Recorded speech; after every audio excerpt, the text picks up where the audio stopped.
Welcome, everyone. I'm Dr. Donald Wallenfang. A pleasure to be with you on this live stream entitled Emmanuel Levinas and Jean-Luc Marion, dealing with analytic philosophy. Analytic philosophy. So, if you're familiar with the work of Emmanuel Levinas and Jean-Luc Marion, you know they are not analytic philosophers per se. They're not a part of the analytic school of philosophy. Instead, they are in the category of Continental philosophers. They are phenomenologists. So, what might the work of Emmanuel Levinas and Jean-Luc Marion have to do with analytic philosophy? Well, based on my 2021 book entitled Emmanuel, Levinas and Variations on God with Us, I want to think together about the relationship between the work of Levinas and the work of Marion. In fact, in this book, in its several chapters, I juxtapose the two thinkers, comparing and contrasting them, what each one offers to phenomenology, the fullness of phenomenology, but how they're also quite different at the end of the day, you could say. How Emmanuel Levinas and Jean-Luc Marion are quite different in how they are laying out their phenomenology. And in this particular chapter 2 of the book, I talk about the analytic phenomenology of Jean-Luc Marion. So it's a kind of metaphor. It's not being literal here. I don't think Marion is an analytic philosopher by any means, but I'm trying to subtly critique Marion's thought through the work of Levinas by positioning Marion as an analytic phenomenologist with his predilection for the phenomenological concept of givenness. And Levinas is doing something else in his phenomenology, not talking so much about manifestation or givenness, but also instead talking about the otherness of the call of the other and placing ethics as first philosophy. So this is what I want to talk about in this video. And just to answer the question, thank you for your question, Abe, to start things off. You say you're trying to find biblical support for both capitalism and socialism, but you land mostly in a centrist position when it comes to taxes and healthcare. I would say, as we should, Christianity cannot cash out, pun intended, in either capitalism or socialism. I like to say that Jesus is a thorn in the side of both sides of the political spectrum. That we could say perhaps Jesus is both liberal and conservative because he's neither, or he's neither because he's both. And so this is what we find, especially in Catholic social teaching. There's a compendium of Catholic social doctrine, and we see Catholic teaching spans all these various issues, and Catholic teaching cannot be pigeonholed in any kind of political either or. So this is what we want to think about with Jesus, Christianity. Pope John Paul II wrote at least two very important encyclicals dealing with social justice questions, and he makes this clear that Catholic teaching is neither you can't place it on the political right or the political left because it's inclusive. Yes, I'll use that word. It's inclusive of the whole, and the whole is not reductionistic. And so to think toward the whole is to think beyond the political party. And it's very difficult to do because essentially you're more or less politically homeless in this world. You can't directly identify in a satisfactory way with any political party. And the Catholic Church, in the documents of the Second Vatican Council, talk about the role of politics within culture. But all the meaning in life can't be reduced to this. Or the purpose in life can't be reduced to this. It has a place in the whole. But one's faith in God and practice of one's faith is something that, by definition, transcends the world of politics and ideologies with practical goals. The Catholic teaching is to say we all should be involved in the political process as much as possible, but it has its limitations.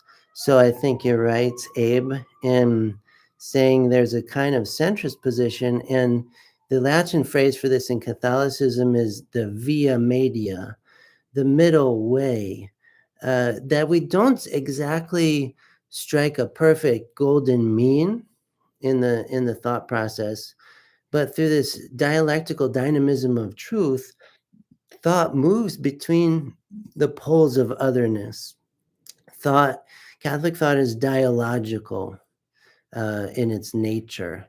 And so it's constantly moving in this via media that resists all extremes. And even Aristotle talks about this in terms of what is virtue. Virtue is in this via media between extremes.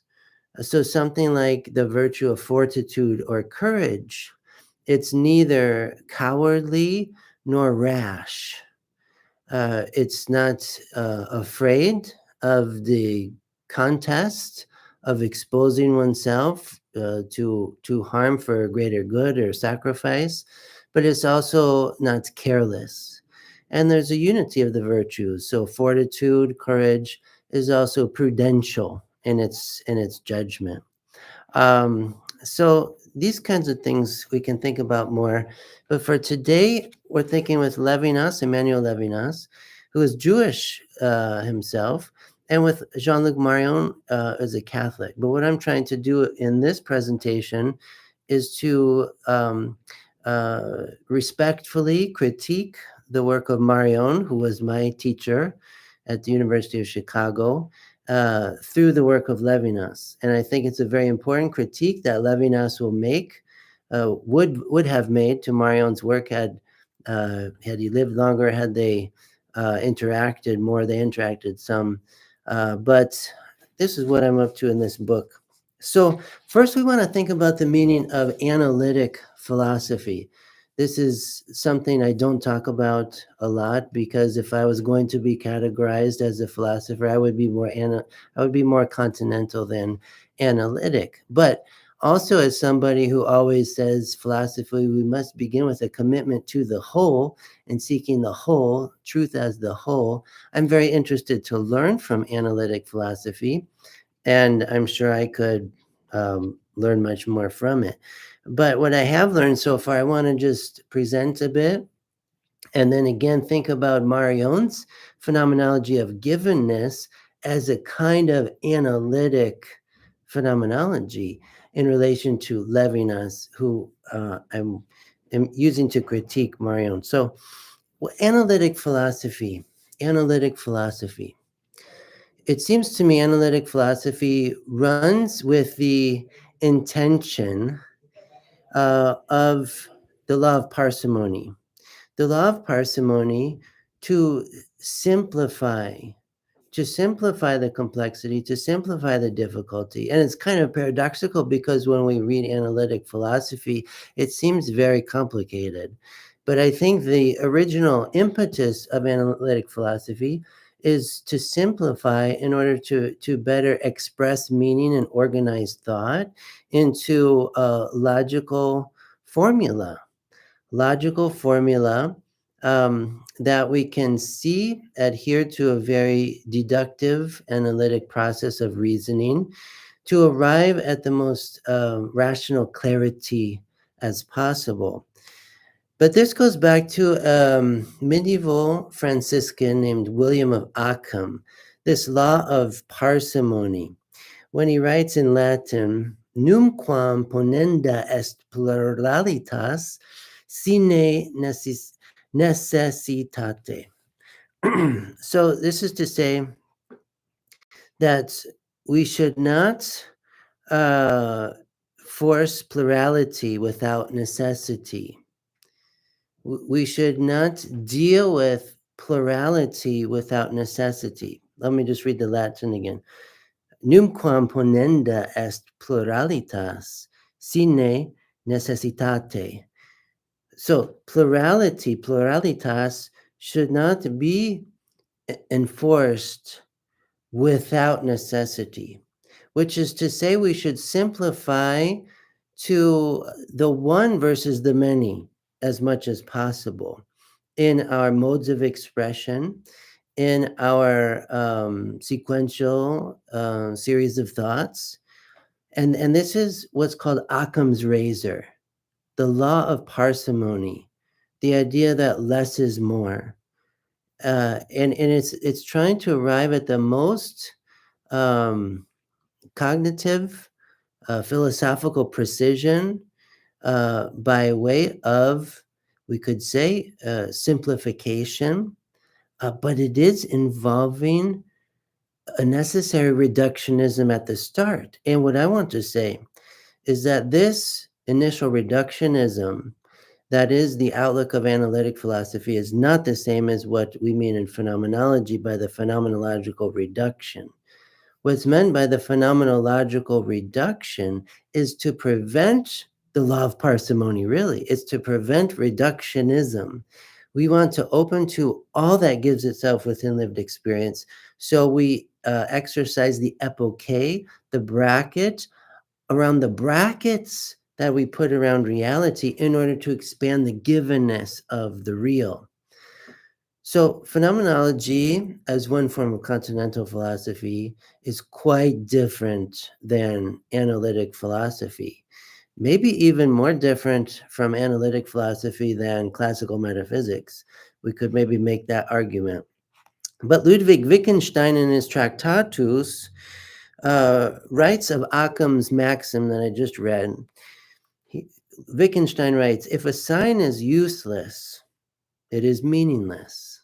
We notice the utilitarianism in the expression. If a sign is useless, it is meaningless. So it's almost like Wittgenstein is saying meaningfulness is a matter of utility. He goes on to say, that is the point of Occam's maxim. Again, Occam's maxim, plurality should not be insisted on without necessity. And then I want to read this phrase of Jean-Luc Marion from his book, Being Given. Thinking about Jean-Luc Marion as phenomenology is a kind of analytic phenomenology. Marion writes, givenness thus determines all levels of phenomenality. Givenness determines all levels of phenomenality, which is saying a lot. Marion is saying every phenomenon comes to the human subject in lived experience as some kind of givenness. And it's almost like Marion doesn't allow any other kind of phenomenological happening aside from analyzing it in terms of givenness. And this we'll see he does, even with Emmanuel Levinas' phenomenon of the call of the other and ethical responsibility for the other, this ethical relationship, which Levinas says is a non-phenomenon. And maybe it proves Marion's point in some ways. Levinas resists allowing the call of the other to be subsumed by the phenomenological concept of givenness. Levinas says it's of a different order, it's something else. It's still a phenomenological analysis, but what phenomenology is finding in the ethical call of the other is something that resists a reductionism to givenness, a reductionism to manifestation. But Marion, who's writing after Levinas, is saying in phenomenology, all is given. Everything must be interpreted in terms of givenness. So we have a kind of duel going on here between Levinas and Marion, and it's an important dialogue to continue to take place. So that's why I want to feature both of them in this presentation, ultimately trying to critique what I might categorize Marion's phenomenology to be falling into a kind of analytic phenomenology of givenness. So I'll start by saying this after this preface. Danger lurks every time one pulls out a razor, especially when motivated by the intention to trim off what is judged to be excessive or unnecessary, or perhaps unwielding. What has come to be known as Occam's razor is no exception to this danger. And its phenomenon was in use much earlier than the 14th century when William of Ockham lived and wrote. Philosophy has been tormented perpetually, perennially, with the temptation to reductionism. The risk of mistaking the part for the whole is never fully overcome. In seeking to know reality with clarity, one is beset by some form of minimalism, perhaps because the whole is too vast for any one mind or group of minds to think. To think anything at all implies thinking one part at a time, and at no time thinking all parts simultaneously. So, as much as I'll talk about the importance of thinking toward the whole, I have to admit, whatever we're thinking in the present moment is only part of the whole. Even trying to think the whole all at once, it's too saturating by definition. It's very similar to the concept of divinity, the concept of the absolute, the concept of the infinite. So when we think something, it's one part at a time, never all the parts simultaneously. For this reason, it is only natural for the whole of thought to be parceled out to a variety of academic disciplines and subspecialties. Among these subdivisions of knowledge, antithetical trajectories develop quite naturally as well, when different starting points and methods are chosen for approaching any given issue. Two distinct schools of philosophy have emerged through the course of the 20th century, at least in Western philosophy, and now face each other as strangers. Analytic philosophy on one hand, and Continental philosophy on the other. Each school refers to a broad range of personas and methods. And once again, we succeed in furnishing yet another hasty reductionism as the price to pay for attempting a meta-narrative in brief. So what I'm doing here is already some kind of meta-narrative, and it has its own reductionisms involved, which phenomenology will keep trying to reduce the reductionism to open the horizon to the whole. So even though I can admit a reductionism, which is a first step to thinking toward the whole, meaning that I don't have it yet, I haven't succeeded. If anyone says I've succeeded in thinking as much as I need to, or the whole, that is the law of parsimony in force, and one is left with inevitable confusion of the part for the whole. Thank you for your comment. A perspective is issue. Yeah, perspective issue. Uh, we can't think about the whole without examination of the whole, thinking of the distinction between object and subject. Yes, all of the above. All of the above. And this is what philosophy is after, all of the above. This is what phenomenology wants to receive in lived experience. Everything that gives itself within lived experience, open to all the possibilities of both givenness and, I want to say, signification, getting into the philosophy of Levinas, that can't be reduced to a phenomenology of givenness, but I call it a phenomenology of proclamation. In the language is more signification, vocation, and ethical exigency.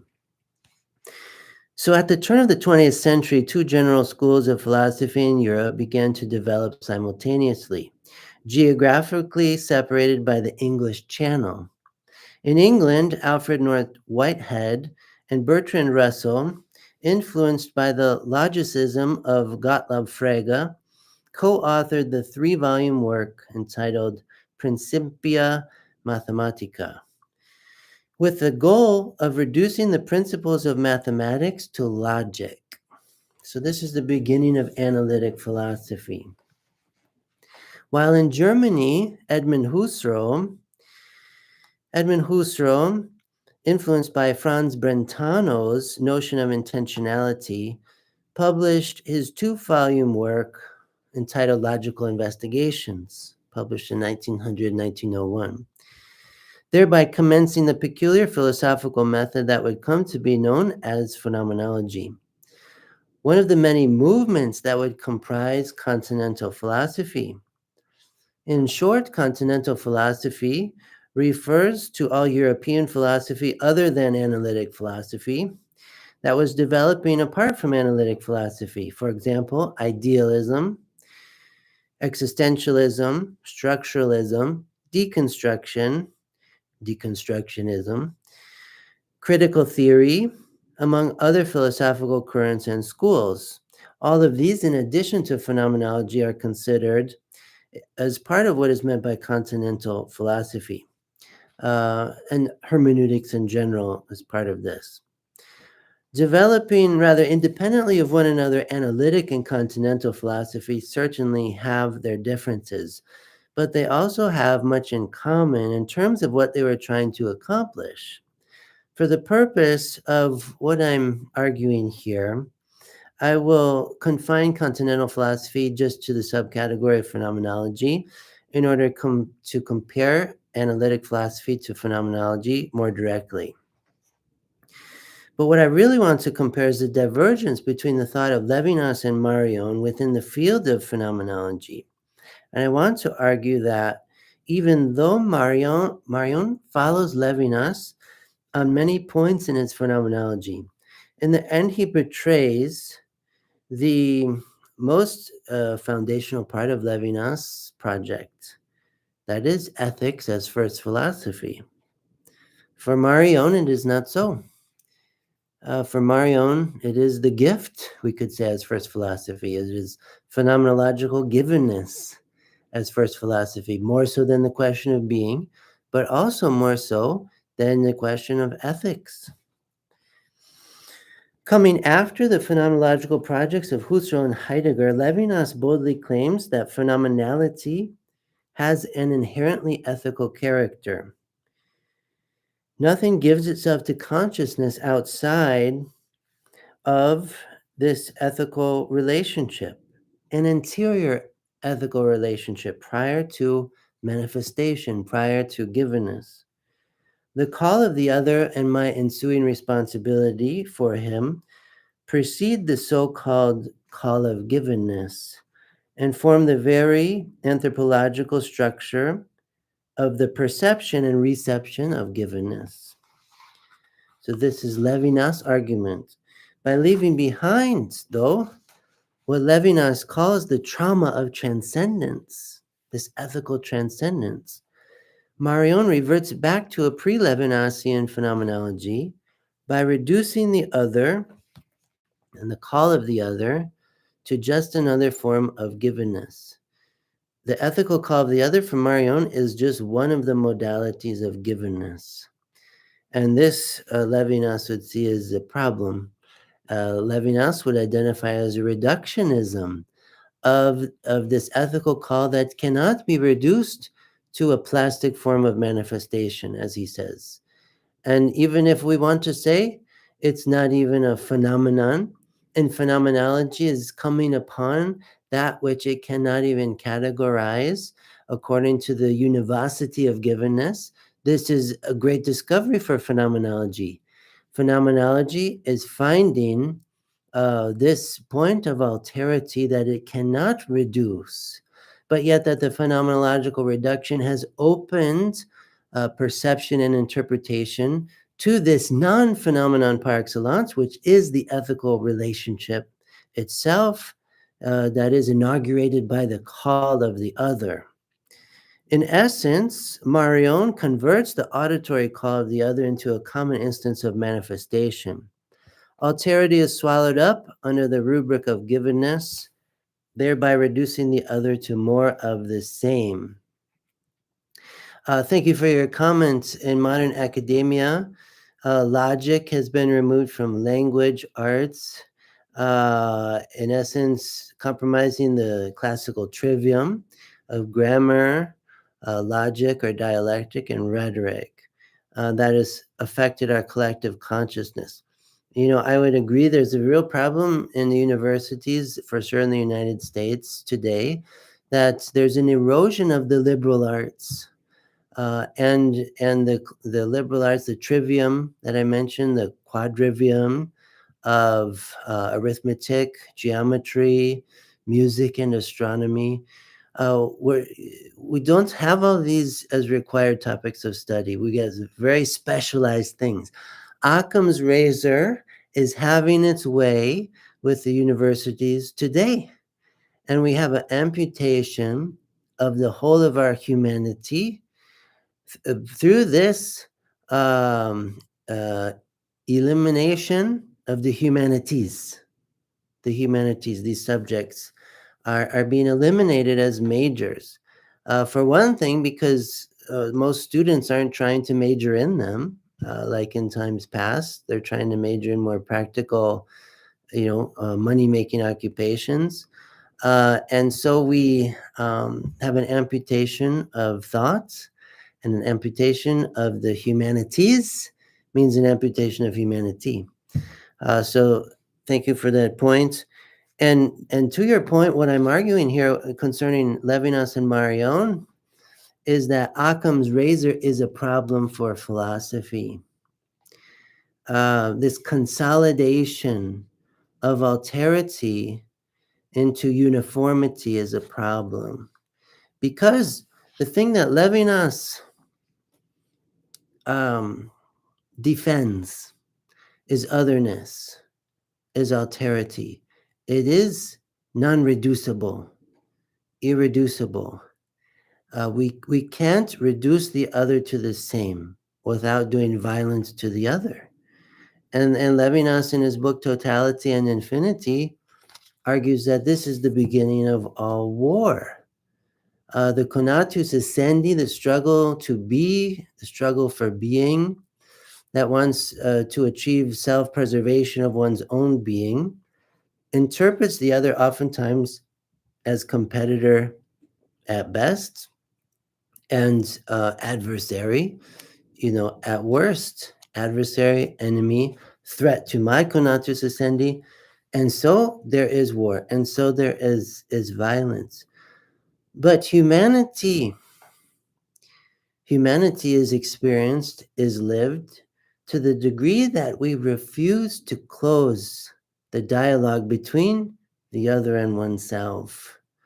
This dialectical dance of truth, of which no one has a monopoly, but to let the play of truth happen between others, that we seek this eleity of truth and the eleity of ethical responsibility. So this is the language that Levinas uses: overcoming Occam's razor, overcoming the law of parsimony. This is so important for us today. And it's the difficult road. It's what Paul Ricoeur calls the long route. But who wants to take all the detours? Who wants to get stuck in construction when driving somewhere? But it's the patience needed in philosophy to think toward the whole and to live this global responsibility for the other, which is primary, which is the defining trait of our common humanity. Not just the rational animal, but the ethical person. This is philosophy of Emmanuel Levinas. So it's important that we bring him into dialogue with Marion. In this chapter 2 of this book, my 2021 book, in the end, I suggest a rapprochement, a conciliation between Levinas and Marion, bringing the strengths of both together: contemplation and ethics, manifestation and proclamation. And so that's where this is going. But for this video, I simply want to argue against what could be a Marionian analytic phenomenology of givenness through the work of Levinas. So let me just jump to Marion, why I think I can position it as an analytic phenomenology of givenness. What has Athens to do with Jerusalem? For our purposes, Tertullian's timeless question can be applied to the following terms of juxtaposition. What has analytic philosophy to do with continental philosophy? What has a phenomenology of manifestation to do with a phenomenology of proclamation? What has Marion to do with Levinas? At this juncture, we will pair the broad category of analytic philosophy with Marion's phenomenology of givenness and manifestation in order to expose its shortcomings vis-a-vis Levinas' phenomenology of proclamation. First, it must be admitted that Marion's phenomenology is in no way part of the tradition of analytic philosophy. It is to be located instead within the tradition of continental philosophy.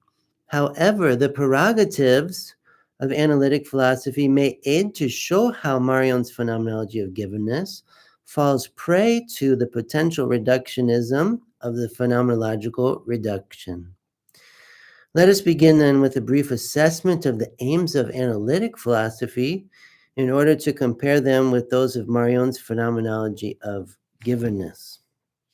So here what I'm about to do is something you've never heard me talk about before in public, except if you were at my presentation at a North American Levinas Society meeting some years ago. I think I made this paper, but here I want to take a risk and talk about analytic philosophy, bringing it back to continental philosophy and applying it there. So what is analytic philosophy? Upon the 1910 publication of Alfred North Whitehead's and Bertrand Russell's first volume of Principia Mathematica, analytic philosophy was conceived. As a peculiar school of philosophy on the world stage, its trademarks were announced in the opening pages of Whitehead's and Russell's seminal work.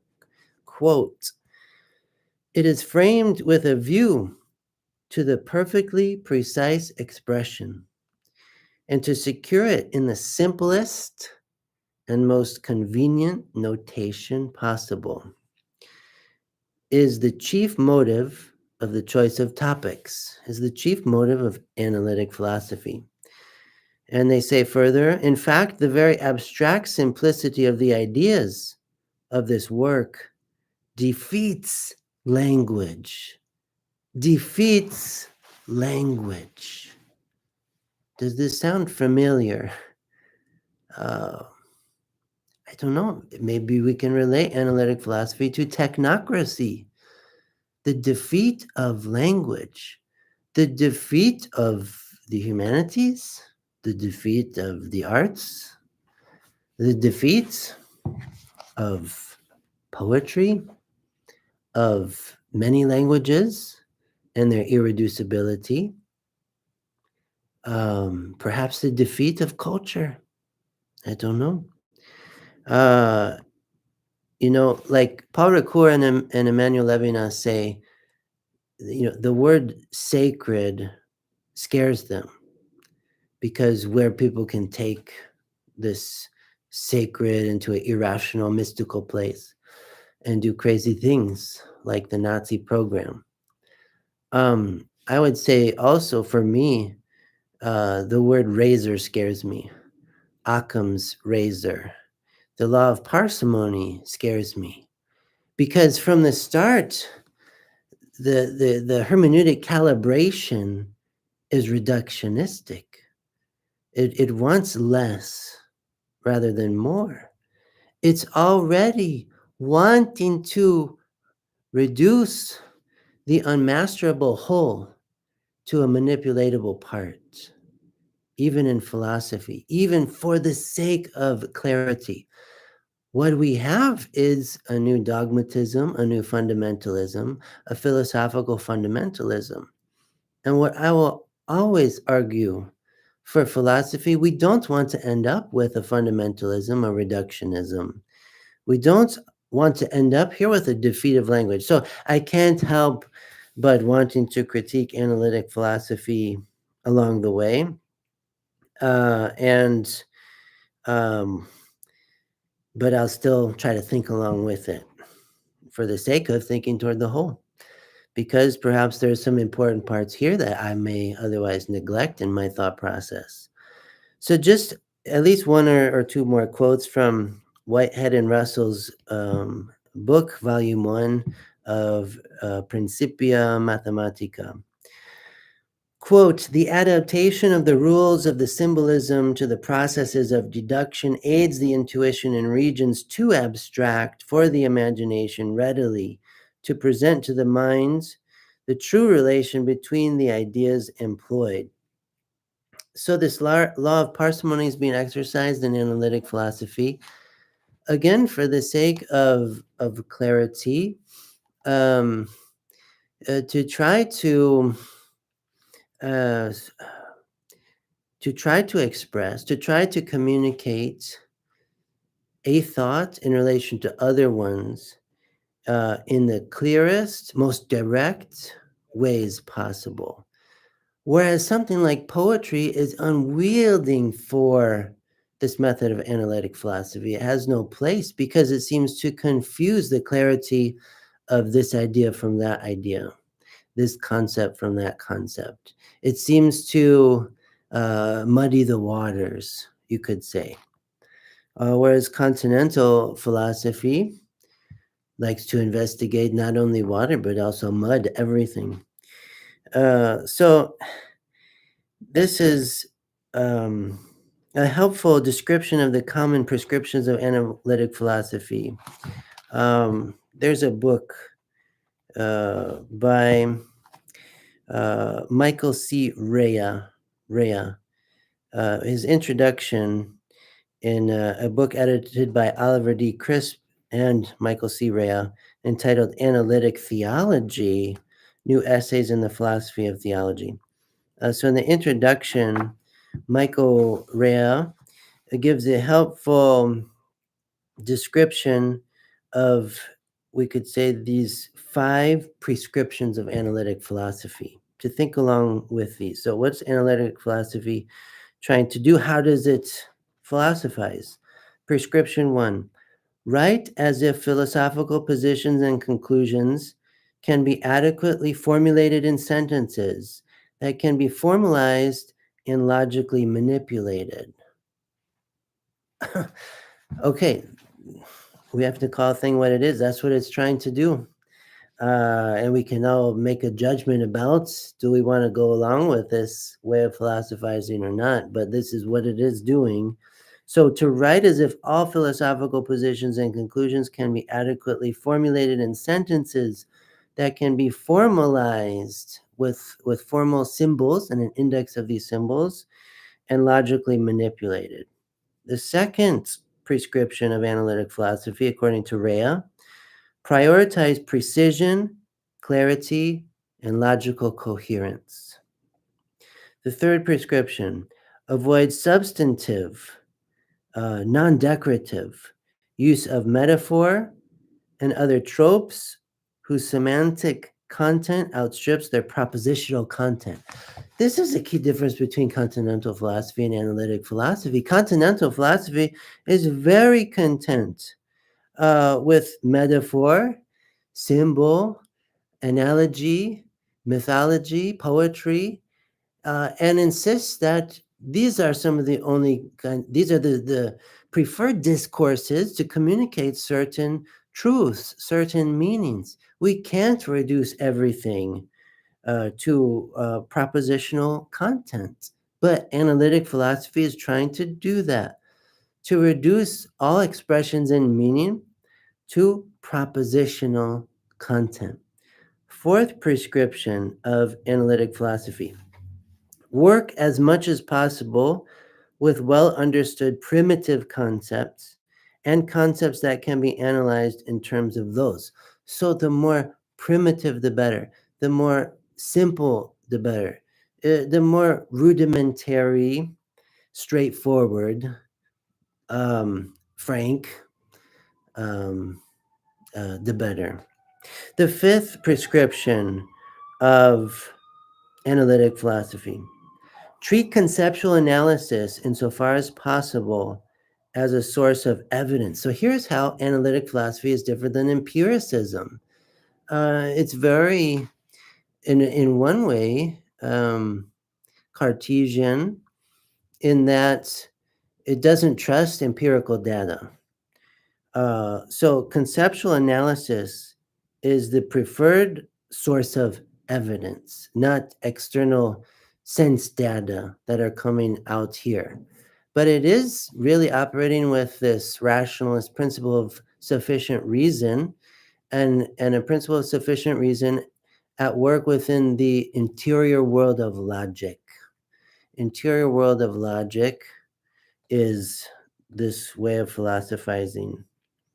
Um, in addition to such intellectual commitments, A.P. Martinich and David Sosa suggest that what analytic philosophers have in common is, quote, a stronger and more practical commitment to the spirit of naturalism, if not to naturalism or physicalism themselves.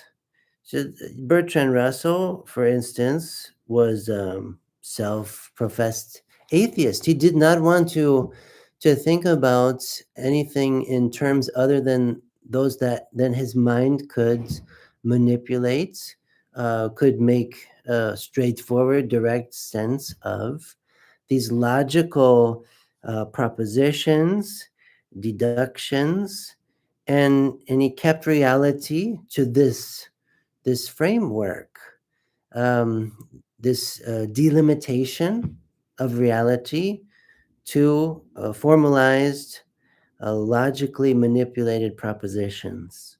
This is analytic philosophy. So these are some, we could say, the five prescriptions of it.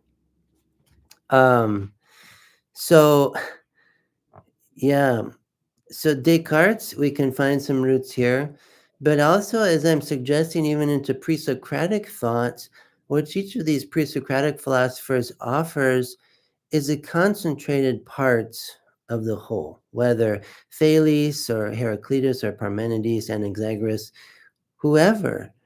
We have in philosophy a proclivity for the part.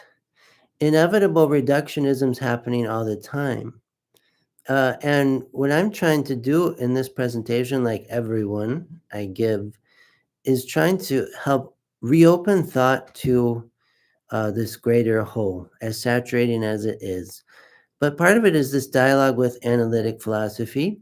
At once an appreciative reading in what Russell and Whitehead were trying to do in Principia Mathematica, but also in order to set it up for a critique. But I would rather, yes, strongman it than strawman it, for sure. So the mission of analytic philosophy is clear, hearkening back to Occam's razor: reduce all plurality and ambiguity to the most simplified formulas. Do not go beyond what is necessary. Do not go beyond what is necessary. But the question is, who is making the judgment? What is necessary and what is not? It's a very dangerous call to make, especially when done with Occam's razor. Even to think one has to make that judgment. Perhaps it needs to be suspended by the phenomenological reduction. In analytic philosophy, perfection is regarded as precision of symbolic expression, which claims to underwrite all mathematical formulas. To this end, textual notation is reduced to a symbolic nomenclature of meaning. A universal language is proposed that would disqualify the need for multiple languages and expressions of meaning. Language is reduced to symbolic computations and logical deductions. So, this is an interesting thing. We even see with the English language across the world, I don't know, maybe a kind of Britishizing, Englishizing, uh, um, English being more or less universal language in many places, not all places, but many places throughout the world, and it's kind of like uh, a rather a hegemonic phenomenon that English has its way as a language. And it goes back historically to colonization and all these things. Even that I'm speaking English in this part of the world, I'm speaking English because of the history of what's happened in this land. And there can be advantages to reducing things to one language, but are there not many disadvantages? What is lost with the polyphony, without polyphony of language? What is lost to monotony of language, monotone language? Um, much, much can be lost. And yet, analytic philosophy is trying to philosophize through one universal language, as if all these different languages could be reduced to this one, and we all have to learn it. And so, this is what's happening, a reductionism to symbolic computations and logical deductions. Whatever falls outside the scope of these predetermined symbols of the logical system's totality is deemed meaningless, irrelevant, too ambiguous to consider. So we see a reductionism of otherness to the same, to homogeneity. And this is what we see also in what we call technocracy. Technocracy, the world of the technocratized culture, language, meanings, hierarchy of values. So we get this, return of the Tower of Babel. And so when I think about analytic philosophy, what it's trying to do, I'm haunted by the narrative of the Tower of Babel in the Hebrew scriptures in the book of Genesis. Look what happens when we reduce everything to this one hegemonic language. We get seething pride, arrogance, and a gradual eugenic hatred of otherness in all forms, and a gradual hatred of the self and the othering of the self. It's a completely destructive path to go down. We see it repeated throughout history. So we have to be on guard, I suggest, in philosophy about this attempt, even in the name of clarity or truth or precision, in this reductionism of the harmony, of the symphony, of the polyphony of language and culture and thought to this one dominant thing. And then we lose sight of the whole. And then what's going on is the finite creature insisting that the infinite be once and all converted into the finite in this particular version of the finite. And it's disaster. So I can't help. I encourage, when studying philosophy and any subject matter for that matter, to be able to think along with an author and not pronounce judgment too quickly. I remember when I was studying at Loyola University Chicago, in my class in philosophy for theology, we went to a Jean-Luc Marion lecture at University of Chicago. The first time I would meet him in person, hear him in person, and in that class, we went to the lecture. It was a phenomenological sketch of the concept of sacrifice, I think was the title. And then John McCarthy, my professor from Loyola, took the class out to Einstein Bagel on the campus of University of Chicago. And we were sitting there, and he wanted to discuss Marion's lecture. And right away, I jump in and I try to critique, these 3 points.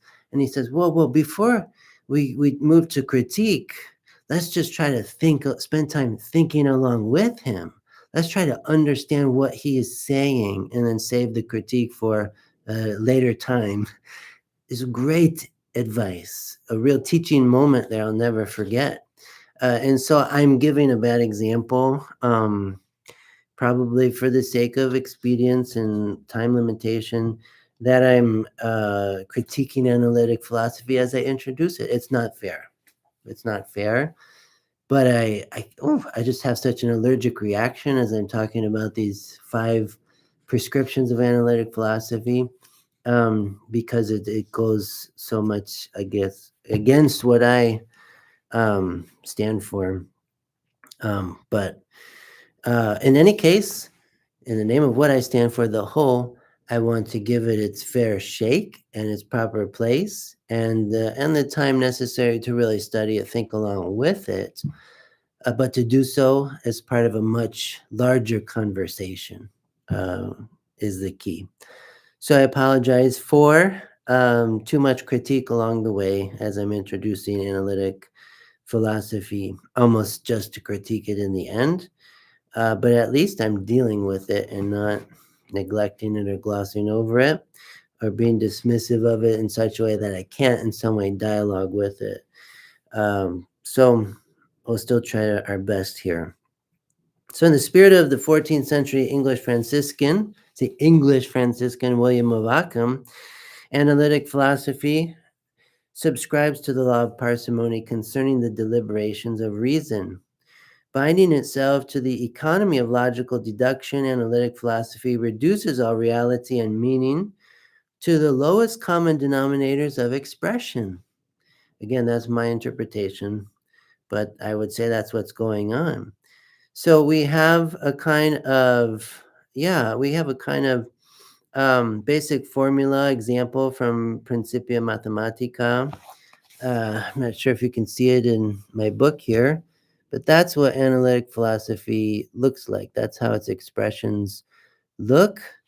And if we were to interpret this according to the predetermined definition of the symbols given in advance, again, that's what the formula looks like here, analytic philosophy. We have a Q, we have a P, and these other symbols. So what is being meant here within this logical proposition?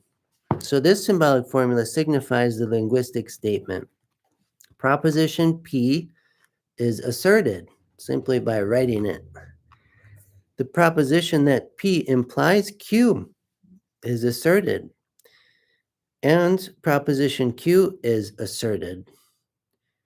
Okay, so with these expressions, they're saying the proposition P is asserted first, the proposition Q is asserted, but we have a symbol between this mutual assertion of proposition that is meant therefore. So the symbolic statement also could be read as P, therefore Q. P, therefore Q. Right there. P, therefore Q. That is a logical proposition of analytic philosophy. So in effect, the reduction of any and all statements of meaning and truth to symbolic formulas such as this one claims to accomplish the philosophical quest for absolute certainty, or as much as possible, indubitability, a kind of eradication of doubt, and exactitude. Analytic philosophy claims to cut to the chase of meaning and truth by reducing all words to the basic abstract building blocks of concepts and propositions expressed in symbolic code. Making recourse to Occam's razor, what is unnecessary is cut out. What is unnecessary is cut out. For sure, questions about God. With Kant, God is a postulate of pure reason, a limit concept. Anything of divine revelation is ruled out of bounds from the start. That our knowledge could be informed by a source outside of the rules we create for our own knowledge is not an option. So, analytic philosophy works in this way in the name of sense making, clarification, and rationality. Now that I've introduced analytic philosophy, at least briefly, let us apply these kind of intentions and concepts to Jean-Luc Marion's phenomenology of givenness. Again, by way of analogy, not a direct superimposition, but we want to think about Jean-Luc Marion and how Levinas might critique Marion's phenomenology of givenness. So, functioning in a similar way to Occam's razor, the phenomenological reduction works to bracket and set aside everything which obscures and hinders the pure givenness of the phenomenon. At the same time, the intentionality of the epoche, the bracketing, the reduction, is to reduce all reductionisms that infiltrate interpretation. Givenness and its possibilities are freed up to the degree that the reduction is exercised with rigor. Marion claims so much reduction, so much givenness. So the more I exert the phenomenological bracketing, the reduction, in order to let the phenomenon to give itself fully, the more I receive, the more givenness gives itself to my conscious subjectivity. So this is to say that the more a particular phenomenon is reduced, its unwarranted subjective and hermeneutical accoutrements are shaved off, and the more the phenomenon then appears as itself by itself. Similar to analytic philosophy, Marion's phenomenology of givenness works to defeat language by unleashing the overwhelming force of givenness. Marion talks about this way. He'll mention an infinite hermeneutic comes in the wake of all givenness, even the saturated phenomenon, and leads to an infinite hermeneutics. But the focus is on the givenness. And in Marion's work, it's like we don't quite get to these hermeneutical concerns like we do in a Gadamer and a Ricoeur and a Levinas. We don't get to ethics because it's a contemplative phenomenology of gift, of love, of givenness, and dealing with the veracity of the saturation of givenness. This is Marion's work, the saturated phenomenon. So much reduction, so much givenness. This is similar, though, to analytic philosophy, and we have a defeat of hermeneutics, a defeat of language. The less hermeneutical scaffolding, the better. The less hermeneutical filters, the better. Marion wants to perceive and receive the phenomenon in its donative purity, its self-donating purity. And so the less language, the better. This is why we could call it a kind of philosophy of childhood. The ripe contemplative maturity of the child is there. And that's very important for philosophy. But we still wonder, well, what about hermeneutics? What about ethics? What about this dialogical way? This we have to turn to these other phenomenologists to get these things, like Levinas. So by interpreting Marion's phenomenology of givenness as a kind of analytic philosophy, we help expose its limitations, not to then be dismissive of it at all, to respect it completely and show its due place in the history of phenomenology, its major place. But also we want to think about where's the place of Levinas, and that Levinas does not fade into this unremembered history of philosophy. So Marion's phenomenology of givenness, just like analytic philosophy, is welded to its so-called primitive principles or propositions. The phenomenology of givenness is beholden to the primitive principle of givenness. Marion contends that givenness thus determines equally, if not indifferently, the phenomenality of the self, the other, and the truth. This is not evidently a matter of chance nor of a homonym. That's a quote from Marion in his book, Being Given. Actually, a quote from an important endnote in the book. So for Marion, givenness determines equally the phenomenality of self, other, and truth. Like there's no difference in terms of the phenomenality, the lived experience of the self, the other, the truth. Anything, any phenomenon is a question of givenness. Whereas in the phenomenology of Levinas, we are encountering something other than givenness. He would prefer to use the language of ethical signification is not just another episode of givenness. But for Marion, givenness alone is absolute and is the determining factor of all phenomenality. In effect, Marion reduces all phenomenality to givenness, including the other person who faces me. While adopting many of Levinas' phenomenological insights, such as the notion of counter-consciousness or counter-intentionality, as Marion calls it, Marion breaks company with Levinas at a most crucial point. Levinas argues that responsibility for the other transcends all attempts to bracket it and categorize it as just another manifestation of givenness. The other person who faces me is not just another manifestation of givenness for Levinas. The other person who faces me registers an experience of transcendence that cannot be reduced to the immanence of givenness or manifestation. And this is a very important point, not only for phenomenology, but the history of Western philosophy.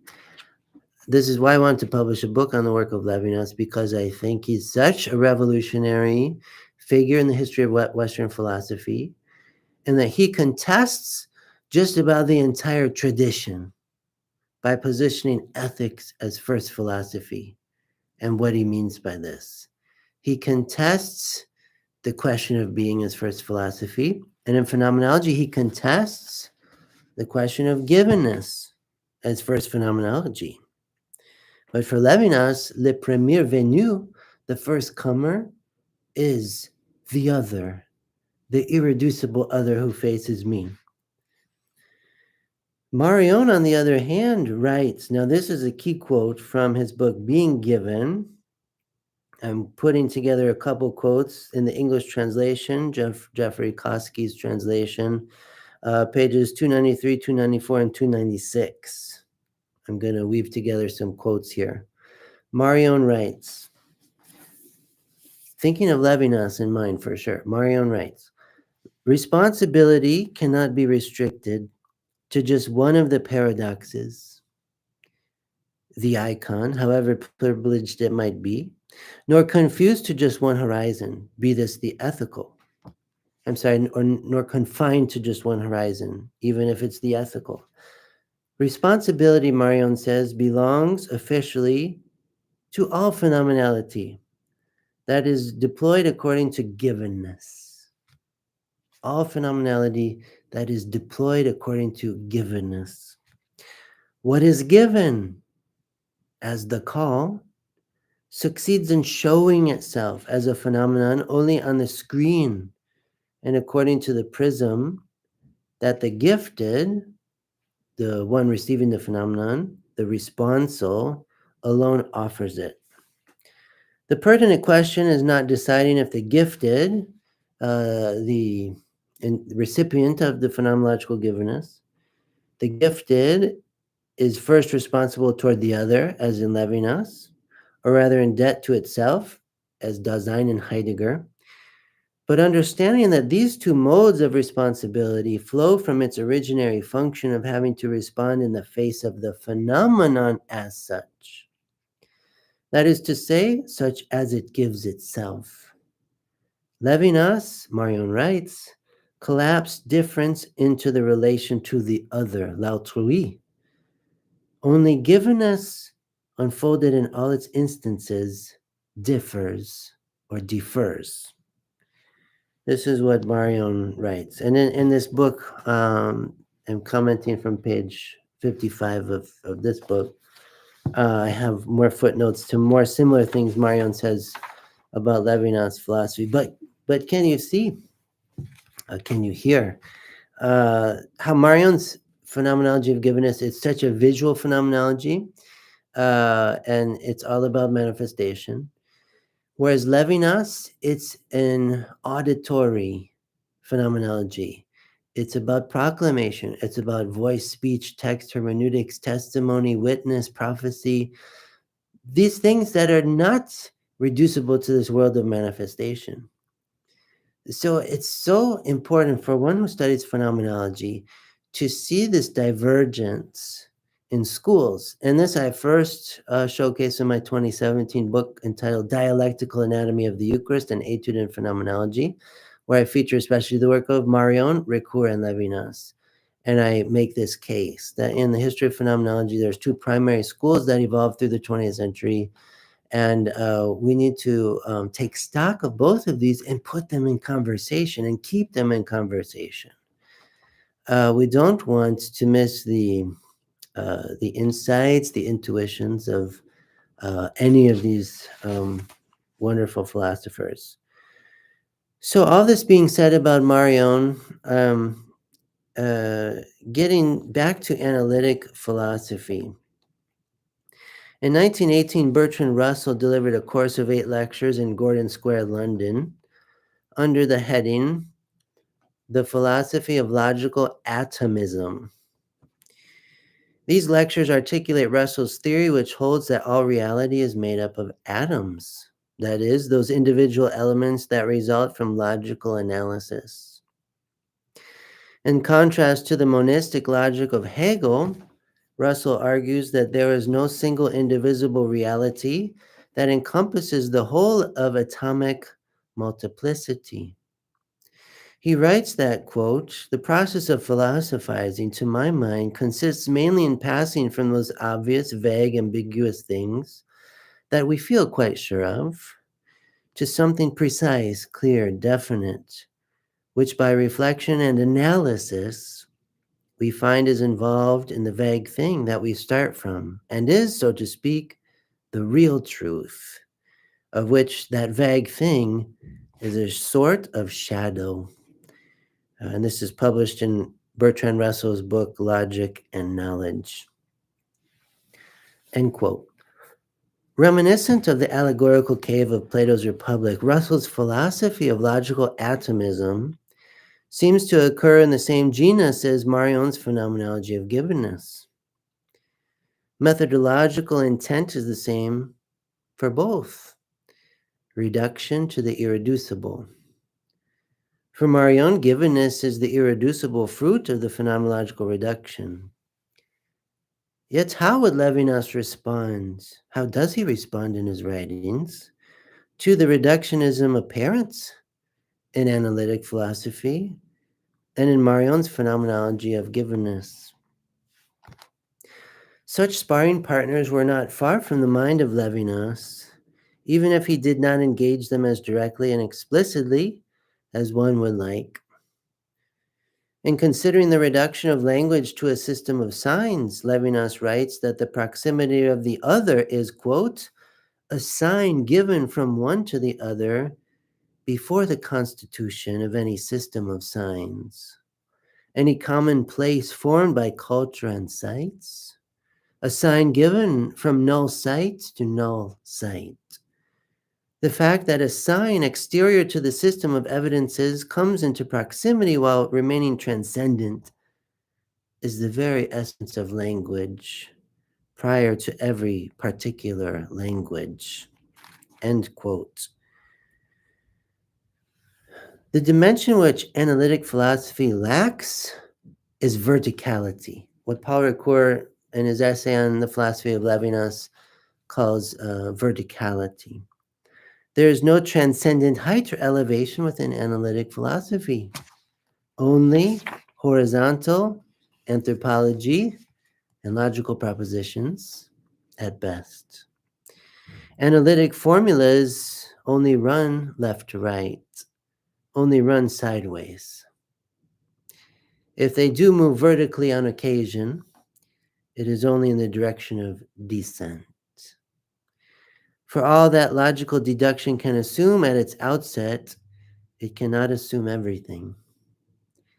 If it attempts to do so, it amounts to assuming nothing of real and lasting value, precisely because it lacks the verticality of transcendence and saturation, affectivity, and above all, love and ethical responsibility for the other. If it attempts to assume everything, this analytic philosophy, it amounts to assuming nothing of real and lasting value. Nihilism commences with its ambition of omniscience.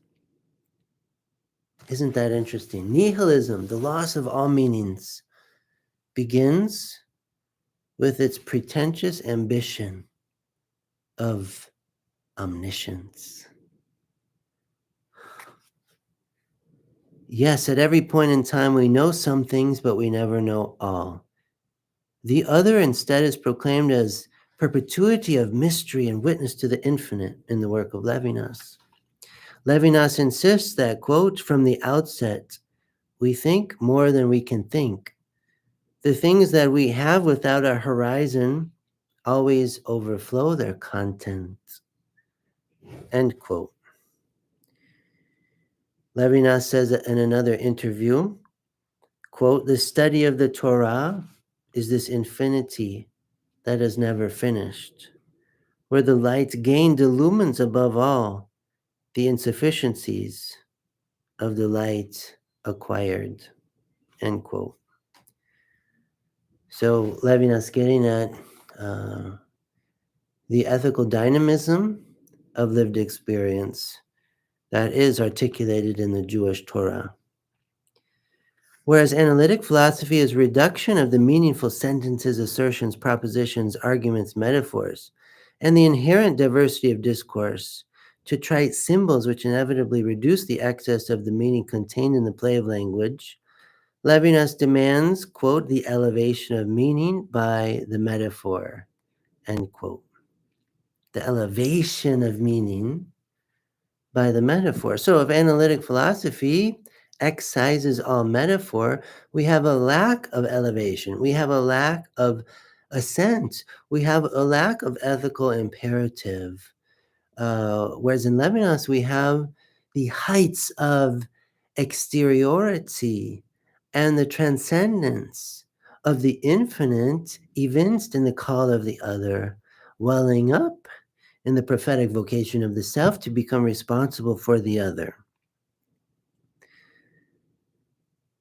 Rather than capitulate to the violent banality of minimalism on display in analytic philosophy and in the phenomenology of givenness, Levinas' phenomenology of proclamation maintains the indissolubility of ethics and the proximity of the other.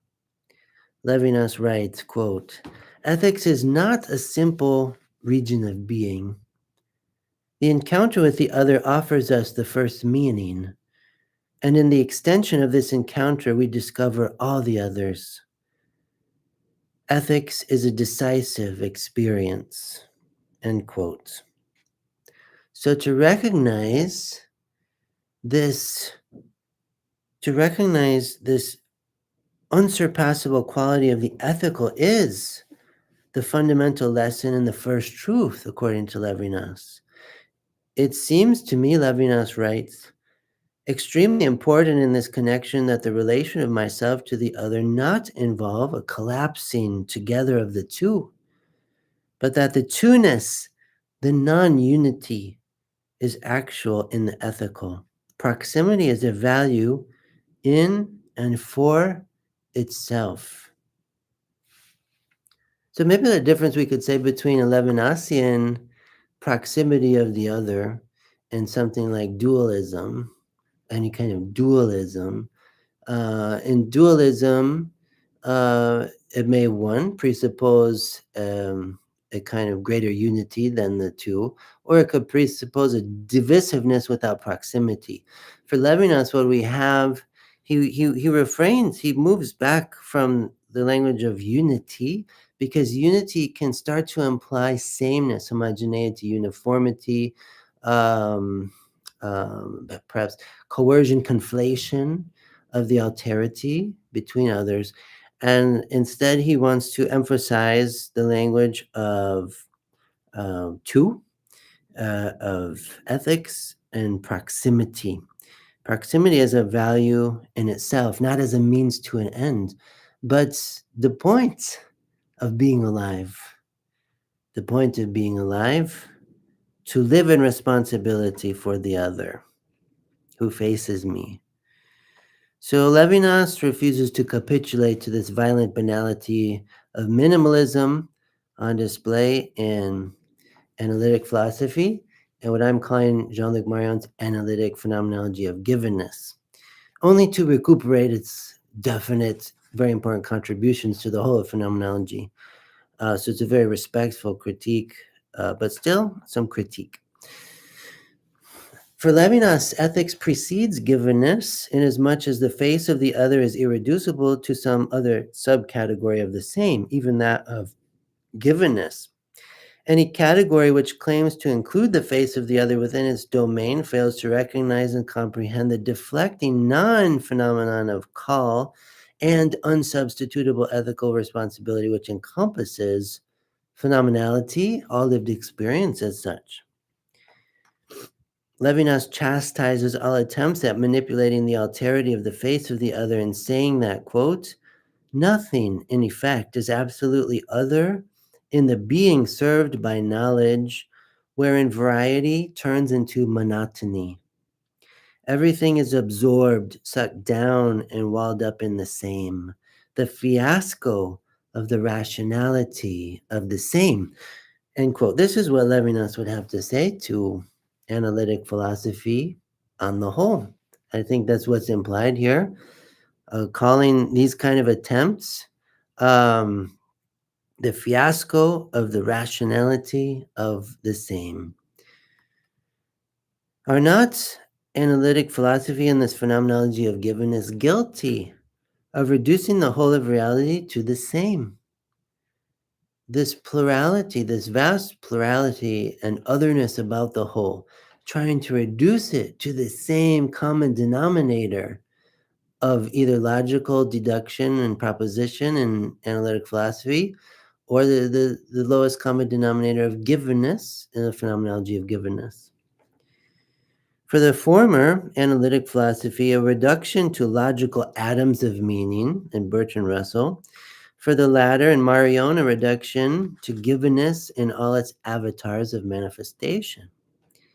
But to the contrary, Levinas reminds us that sometimes less is not necessarily more.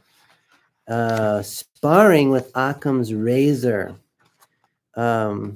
with, I don't know, we could say the irenic sword of responsibility for the other.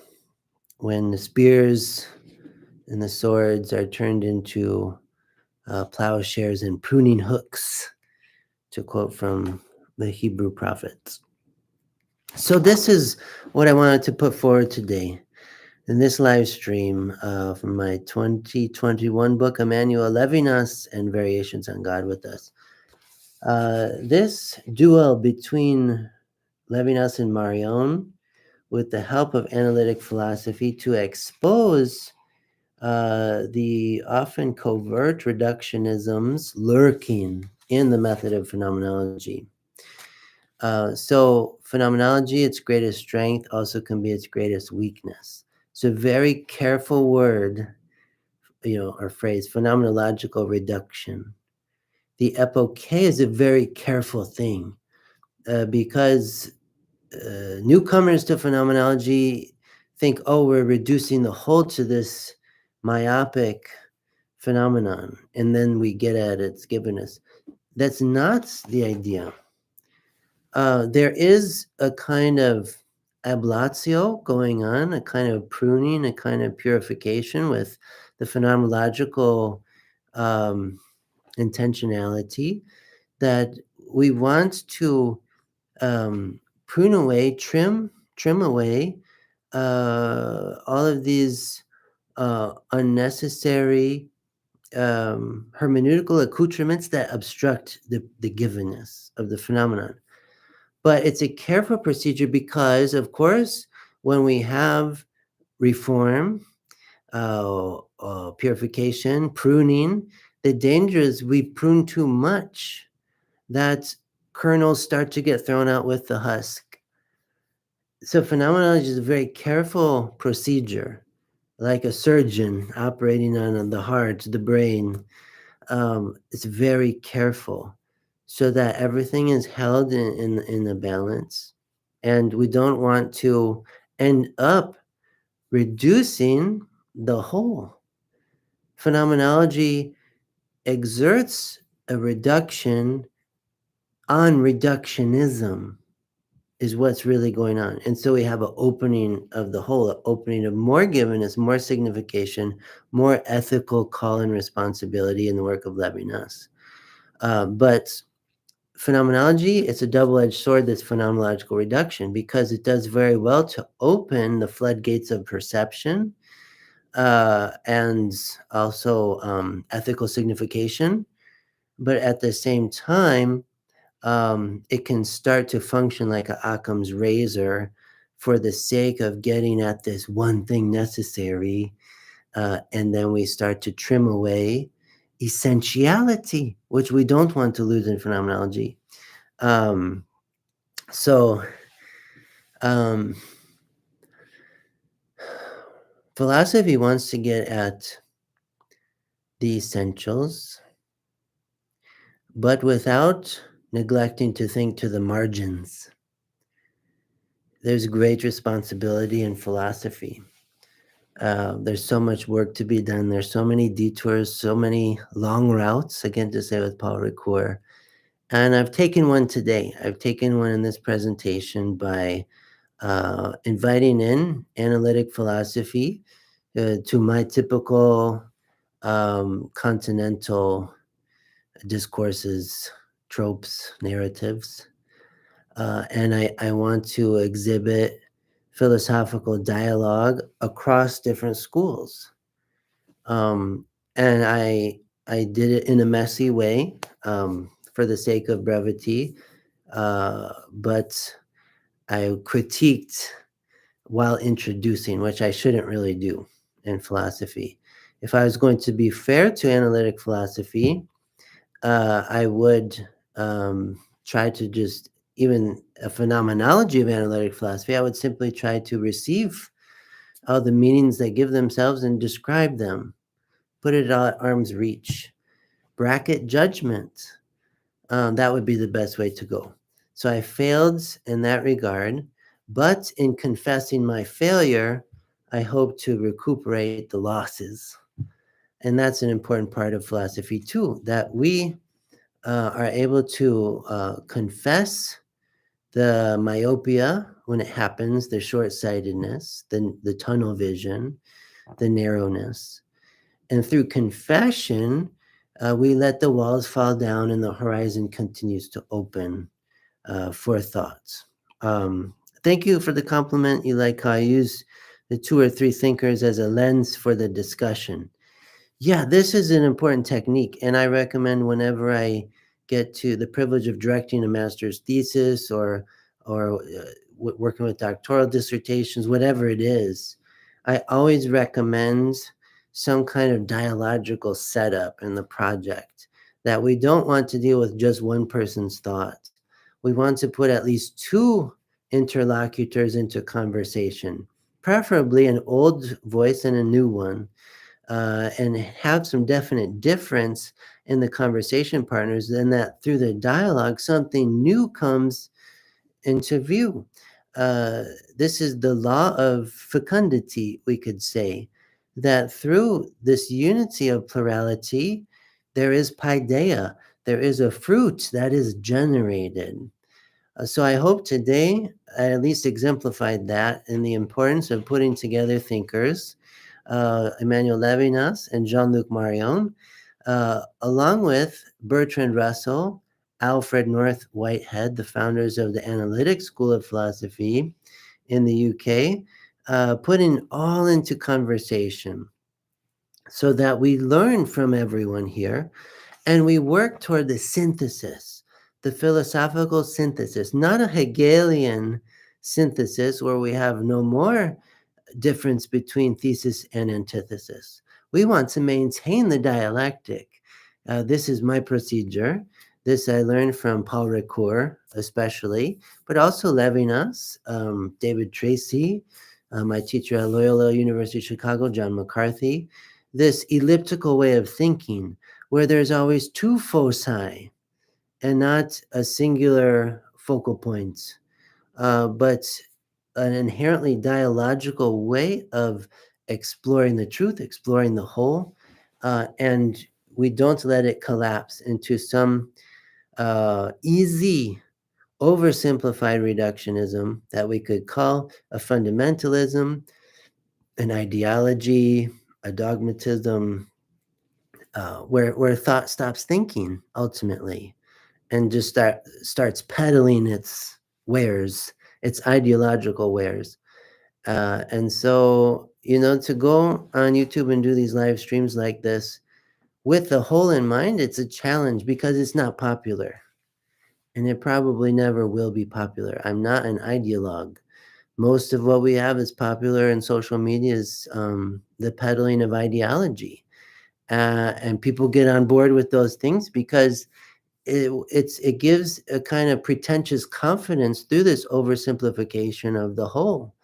And it's very unfortunate, and it also injects a kind of an emotionalistic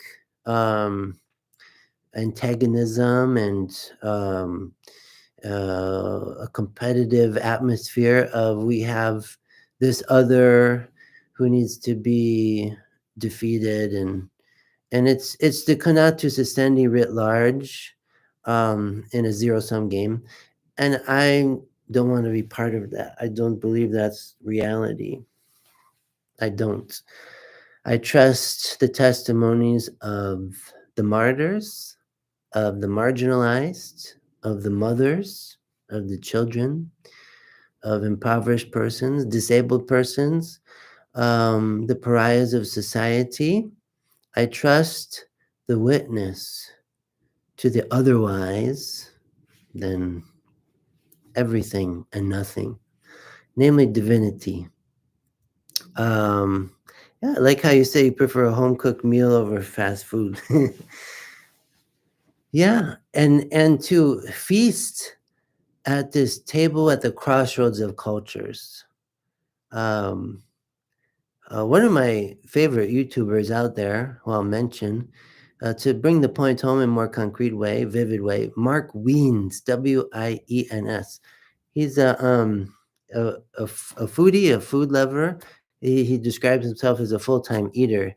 He and his wife Ying, their son Micah, go all around the world eating these different foods, different cultures, street foods, restaurants, homes, and I just love to watch his videos because it's cultural immersion in all these different places of the world, which I can't afford to travel to, or as a married man having 6 children, I don't have a lot of time. I have a lot of responsibility. So in any case, I like to go on YouTube and see someone like him and watch his videos because he puts me in touch with a variety of cultures that I'm not experiencing,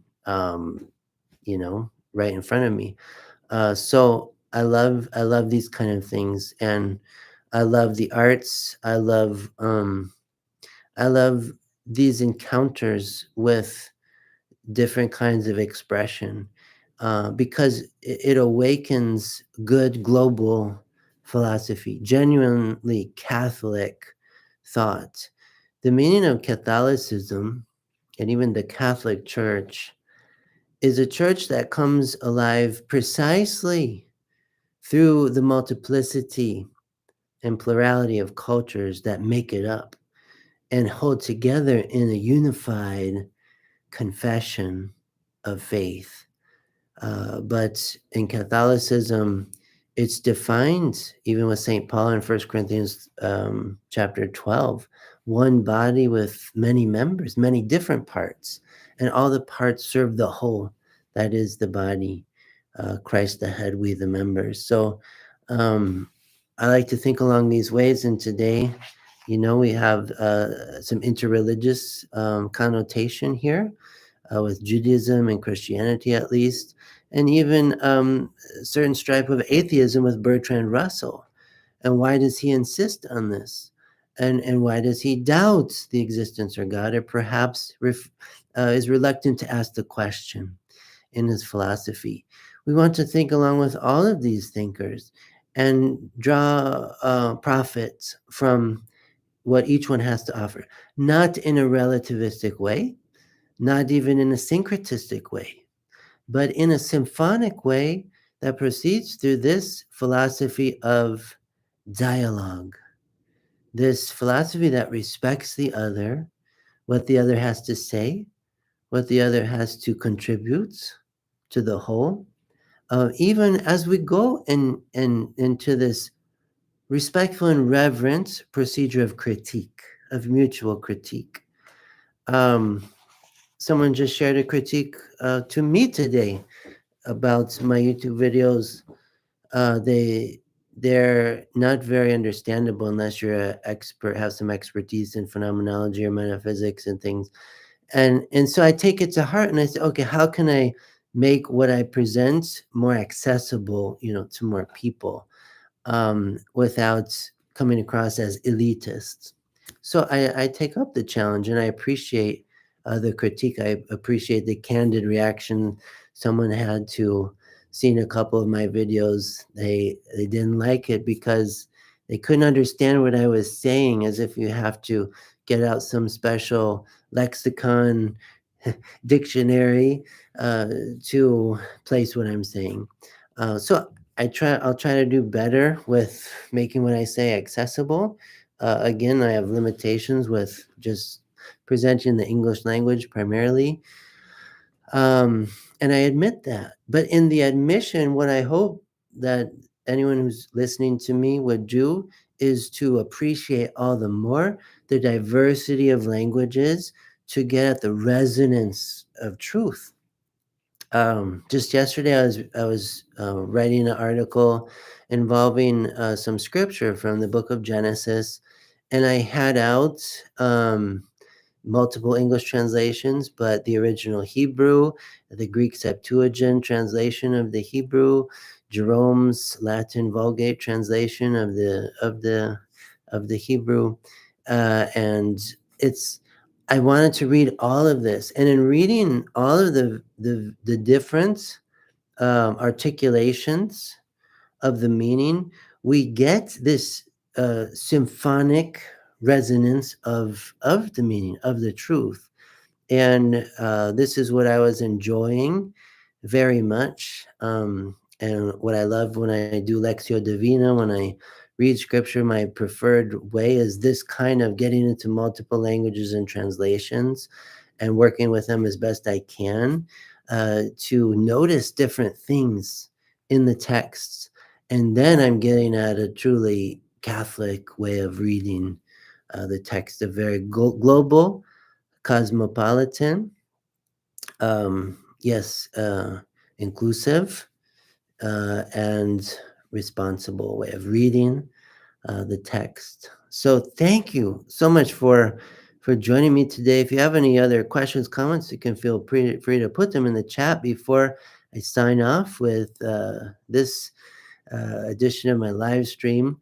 Coming back to some discussion between Marion and Levinas, though in the near future I'll resume the commentary from my 2017 book, Human and Divine Being, on the work of Edith Stein, which brings phenomenology into dialogue with classical metaphysics, which is such an important dialogue to take place in philosophy.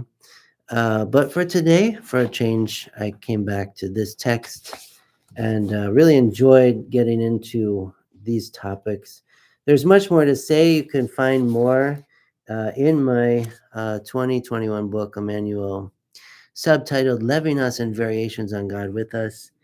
Again, a primary dialogue taking place in this book is between Levinas and Marion, though we get some other interlocutors involved along the way, like Merleau-Ponty later on in the book. I did a previous live stream on interreligious dialogue that was taken from chapter 1 of this book, Phenomenology and Interreligious Dialogue, some things there. So many good things, so little time, but we do our best to enjoy the whole as it gives itself, as it signifies itself, as we wrestle with all these different questions, like the German poet Rainer Maria Rilke put it, how we live into the questions. And I'm always reminded of Aristotle's work called The Problems, where he asks over 900 why questions, most of which is just left unanswered. He just asks why. And these philosophers who are very developed, very mature in their philosophy, we're so good at asking questions. If we don't have any questions, it's like we don't have anything else to learn.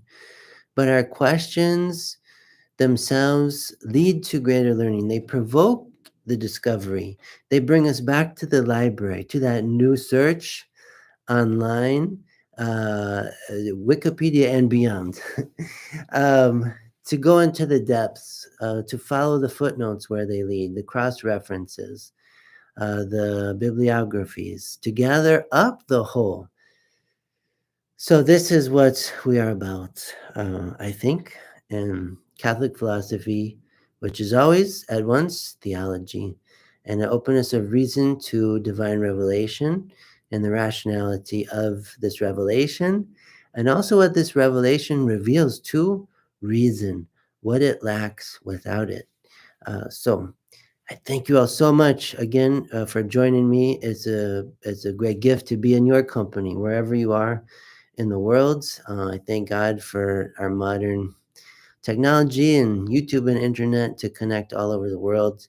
May we continue all to think toward the whole, to pray from the heart, and to live as a witness. We'll see you in the next one.